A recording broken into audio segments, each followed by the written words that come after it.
Welcome to Eastern Wisdom Today. Discover the timeless insights of Eastern civilization, its rich history, vibrant cultures, profound philosophies, and the stories of its people, all shared to help you live more consciously, deeply, and authentically in the modern world. On this channel, we bring you the essence of Eastern wisdom traditions, from ancient teachings of mindfulness, harmony, and balance to practical ways you can apply them to your everyday life. Whether you're seeking inner peace, a deeper understanding of your true nature, or simply a more meaningful way to live, you're in the right place. Learn from the past, live fully today, create a better tomorrow. Subscribe and join a growing community reconnecting with the roots of wisdom for a happier, more mindful life. Discover the timeless wisdom of slow living, where peace, mindfulness, and self-liberation converge. In this video, we explore how embracing a slower pace of life can help you reconnect with your inner self, find true peace, and live more authentically in a fast-paced world. What you'll learn. The core principles of the slow living philosophy. How inner stillness leads to mental clarity and emotional balance. The psychology of self-awareness and authentic existence. Eastern philosophical insights on peace and presence. Whether you're seeking a more meaningful life, recovering from burnout, or simply curious about mindful living, this video offers both scientific and philosophical perspectives to help you realign with what truly matters. 1. Living fully in the present moment, the art of touching each instant. In an era where speed is equated with success, the idea of slow living is often misunderstood as laziness, stagnation, or a lack of ambition.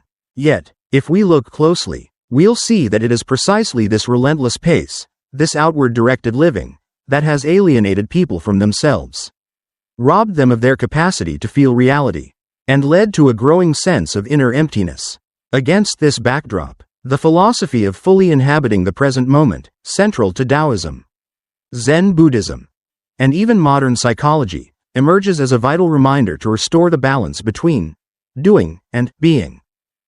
Time unfolds along three dimensions: past, present, and future. While the past is gone and the future has yet to arrive, only the present is alive. Nevertheless, most people treat the present merely as a transit station en route to distant goals. They carry the burdens of memory and the anxiety of the future, rarely pausing to truly live, to feel, to breathe, to be. As psychologist Eckhart Tolle articulated in his seminal work The Power of Now, suffering does not stem from one's immediate situation but from one's resistance to it, a psychological state that refuses to accept what is. We are constantly pulled by what we must do, what we lack, or what we should become, while the living beauty of the now slips silently through our fingers. Slow living is not synonymous with idleness or the abandonment of ambition. It represents a shift in consciousness, from outward attention to inward awareness, from doing more to being more. Those who live slowly don't chase an abundance of experiences. Instead, they immerse themselves in the depth of each experience. They don't need to travel far to feel alive. They can find wonder in a cup of tea, the rustling of leaves, or the gaze of a loved one. This philosophy is rooted in the intuitive wisdom of Eastern traditions such as Taoism, which emphasizes Wu Wei, effortless action in harmony with nature. In the Tao Te Ching, Laozi wrote, "The great way flows like water. Water is gentle, yet it overcomes the hard." That natural flow can only be perceived when one no longer clings to speed or external achievement. Modern psychology increasingly validates the benefits of being present for mental and emotional well-being. The concept of mindfulness, drawn from Zen meditation, has been widely applied in treating depression, anxiety, and stress disorders. According to Jon Kabat-Zinn, founder of the mindfulness-based stress reduction (MBSR) program, mindfulness helps reduce automatic reactions, increases clear awareness, and enhances adaptability in the face of life's fluctuations. When one is truly present, brain activity in areas associated with self-criticism and worry, the default mode network, decreases, while regions involved in attention and empathy are activated. In simple terms, when washing dishes, just wash the dishes. When eating, just eat. When listening, just listen. This focused presence pulls us out of mental entanglements and returns us to the aliveness of now, the only moment where life truly happens. Living in the present also means rediscovering the richness of simple things, the sound of rain, the scent of earth, the sparkle in a child's eyes. These treasures are always available, yet the wandering mind often misses them. In Flow, Mihaly Csikszentmihalyi demonstrated that happiness does not come from achieving grand goals, but from the state of flow, when a person becomes completely absorbed in an activity, losing the sense of time and ego. This state often arises not from extraordinary events, but from ordinary actions, painting, gardening, playing music, or even tidying the house, so long as one is wholly present. Paradoxically, it is only when we fully accept the present as it is that true transformation becomes possible. This is change that arises not from struggle or denial, but from clarity and harmony. Those who live fully in the present do not avoid the past, nor are they indifferent to the future. They see clearly the roots of suffering without identifying with them. This clarity allows for action grounded in wisdom, not reactive, but responsive. Every gesture, no matter how small, is imbued with stillness, presence, and intentionality. We cannot arrive at the present. It is the only place we have ever been. But we can learn to inhabit it more fully, to become more awake to life as it is unfolding. Living fully in the present is not a slogan, it is a practice. It is a conscious choice in a world that constantly invites distraction. And when we choose to slow down, it is not because we are falling behind, but because we have discovered something far greater, the miracle of presence, of feeling, of loving, and of simply being, right here, right now. 2. Listening to the inner self. A journey into stillness and authentic living. In a world that constantly demands output, performance, and visibility, the notion of pausing to listen inwardly may appear counterintuitive. Our culture is saturated with noise, external expectations, digital distractions, social comparisons, and an ever-growing emphasis on productivity. Amid this relentless motion, many drift away from their inner compass, losing touch with the quiet voice that speaks not in commands or judgments, but in subtle intuitions, emotional signals, and existential questions. To listen to the inner self is not a passive withdrawal, it is a profound act of courage, awareness, and transformation. The imperative to know thyself has echoed throughout centuries of philosophical inquiry. From Socratic dialogue to the meditative traditions of the East, self-awareness has always been considered a gateway to wisdom and virtue. For Socrates, ignorance of the self was the root of moral error. For the Buddha, it was the illusion of a fixed self that caused suffering. Despite their differing metaphysical assumptions, both traditions converge on one point: without introspection, life becomes unexamined, reactive, and fragmented. To listen to the inner self is to break from the momentum of unexamined habits and automated thinking. It is to open a space within, a space not filled with opinions, noise, or goals, but with silence, inquiry, and presence. Here, one meets not only clarity but also discomfort, ambiguity, and the full range of human emotion. It is in this space of stillness that we come into contact with what is most real, the raw texture of our feelings, the origins of our desires, and the narratives we unconsciously carry. Modern psychology has made significant strides in validating the importance of self-reflection and emotional awareness. Daniel Goleman's work on emotional intelligence highlights self-awareness as the foundational skill upon which all other emotional competencies rest. Without the ability to recognize one's internal states, stress, longing, resentment, joy, individuals are more likely to project, misinterpret, or repress emotions, leading to dysfunctional behavior and impaired relationships. Listening inwardly requires what psychologists call emotional literacy, the ability to name, understand, and hold one's emotions without immediate reaction. This capacity is not innate but can be cultivated through intentional practice. One such practice is mindfulness, which invites individuals to observe thoughts and feelings with non-judgmental attention. As Jon Kabat-Zinn puts it, mindfulness is paying attention in a particular way, on purpose, in the present moment, and non-judgmentally. By doing so, we create a psychological space between stimulus and response, a space where wisdom can emerge.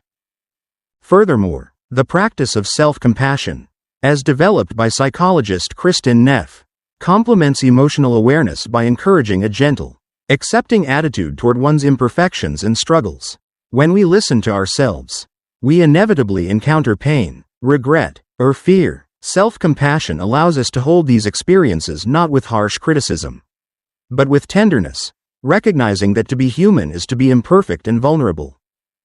One of the central conflicts in modern identity is the tension between the inner voice and the social self. The former speaks from our core values, longings, and intuitions. The latter is constructed through external validation, social roles, and cultural conditioning. While the social self is necessary for functioning within society, it can become overdeveloped at the expense of authenticity. When we live too long in performance mode, curating an image, chasing approval, suppressing dissenting feelings, we begin to experience existential fatigue. Even if we outwardly appear successful, listening to the inner self requires peeling away the layers of this socially constructed identity and asking deeper questions. What truly matters to me? What am I avoiding? What do I long for beneath my obligations? These questions often cannot be answered quickly or easily, but by holding them in quiet reflection, we allow the psyche to reorganize itself around truth rather than illusion. The existential philosopher Soren Kierkegaard warned that the greatest danger is not losing one's life, but losing one's self while still alive. In this sense, inner listening becomes a radical act of reclaiming oneself from fragmentation. It is not a retreat from the world but a realignment within it. When we cultivate inner stillness and emotional awareness, a subtle shift occurs in our perception. We begin to see the ordinary as sacred. What was once dismissed as mundane, the way sunlight falls on a table, the sound of a kettle boiling, the quiet smile of a stranger, now appears radiant with life. This is not sentimentality. It is the natural result of a mind that is no longer cluttered with distraction and discontent. Zen Buddhism, in particular, emphasizes this form of seeing.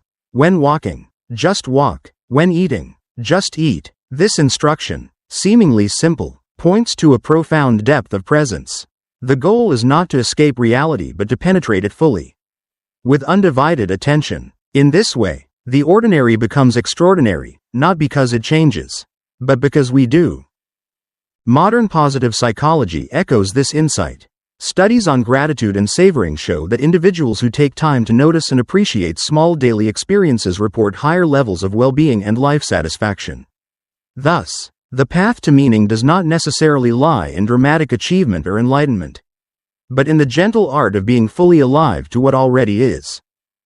Ultimately, listening to the inner self is about integration, bringing together the fragmented parts of our being into a coherent whole. It means recognizing that our thoughts, emotions, and bodily sensations are not distractions from life, but doorways into it. It is through self-understanding that we become capable of understanding others. It is through acceptance of our own pain that we develop true compassion. Carl Jung described this process as individuation, the journey toward becoming one's true self. In his view, the unconscious contains not only repressed content but also the potential for wholeness. By listening inwardly, we allow the unconscious to speak, not to dominate us, but to reveal what has been forgotten or denied.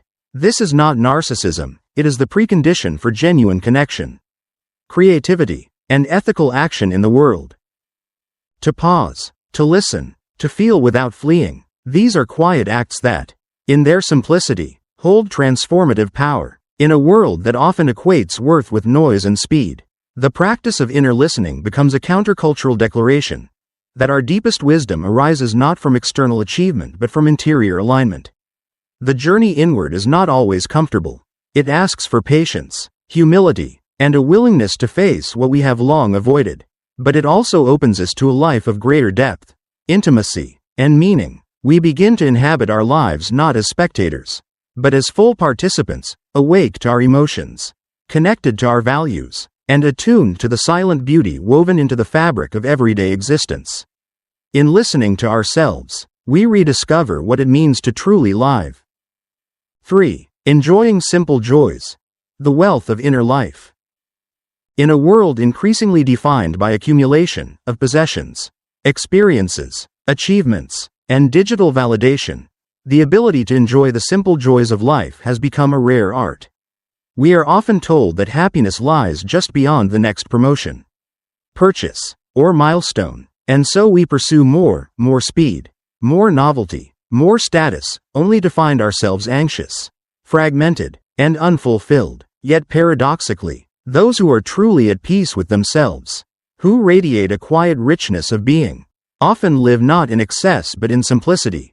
This is not a rejection of material success, but an invitation to recognize that genuine wealth is not always visible, measurable, or marketable. It is inward. It is found in stillness, in awareness, and in the capacity to find joy in the smallest of things.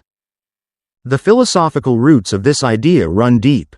In the traditions of Stoicism, Taoism, and Buddhism, we find repeated emphasis on the cultivation of inner richness over external possession. The Stoic Epictetus reminds us that we do not control external events, but we do control our response to them. The wise person, he insists, seeks freedom not in changing the world, but in mastering the self. In a similar vein, Taoist philosophy teaches that true contentment arises not from striving, but from alignment with the natural rhythms of life. To be in harmony with the Tao is to stop resisting the flow of existence, and in doing so, to rediscover wonder in the ordinary. Modern psychology echoes these ancient insights, though in a different language.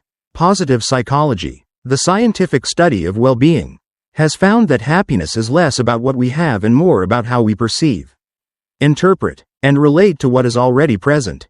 The capacity to savor, a term used by psychologists to describe the conscious enjoyment of positive experiences, is closely correlated with life satisfaction. It is not the grand or extraordinary that makes life fulfilling, but the ability to fully experience what is already here: the taste of warm tea, the sound of birds at dawn, the presence of a loved one, the breath moving in and out of the body.